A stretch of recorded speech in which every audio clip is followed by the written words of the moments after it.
Go back slogan Dilip ঘোষকে।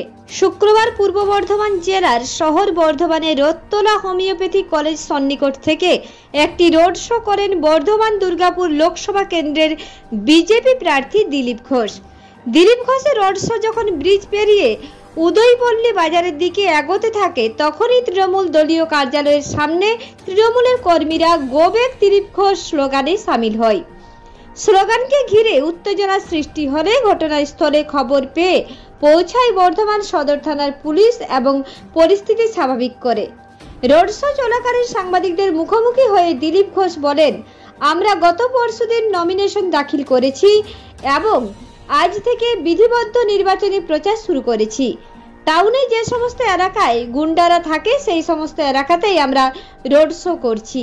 দিলীপ ঘোষ প্রথমে সবচেয়ে কঠিন জায়গা থেকে শুরু করে আর সবাইকে মেসেজ দিয়ে দেয় নির্বাচনের ফলাফল কি হবে। গোবেক স্লোগান প্রসঙ্গে বলতে গিয়ে দিলীপ ঘোষ বলেন, হাতি চলে বাজার তো কুত্তা ভোকে হাজার। যেখানে যত কুত্তা আছে এবার ভুকবে। হাতি বাজারে বেরিয়েছে তো তাই বুঝতে পারছে। আমি বলে দিয়েছি, হাতি চলে বাজার তো কুত্তা ভোকে হাজার। তো হাতি চললে কুকুরে চিৎকার করবে, তাই ঘাবড়াবার কিছু কারণ নেই। আর যবে থেকে আমি রাজনীতিতে এসেছি এইসব স্লোগান শুনছি।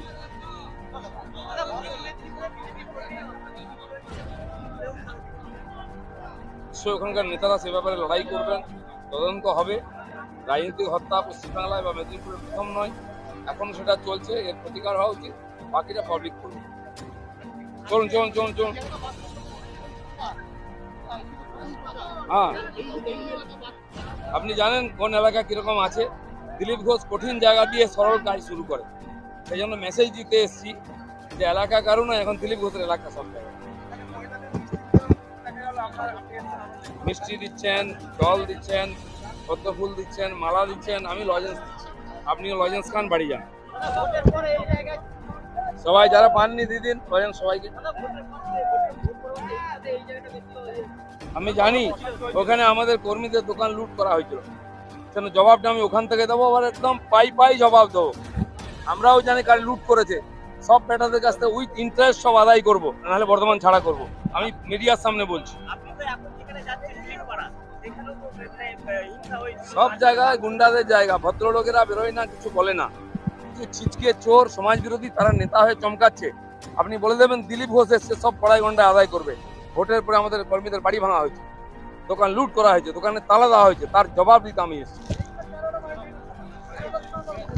কে ভেঙেছে তার হিসাব রাখো, খাতা লিখে রাখো, সব আদায় করবো। বাড়ি বিক্রি করে আদায় করাবো। চলো।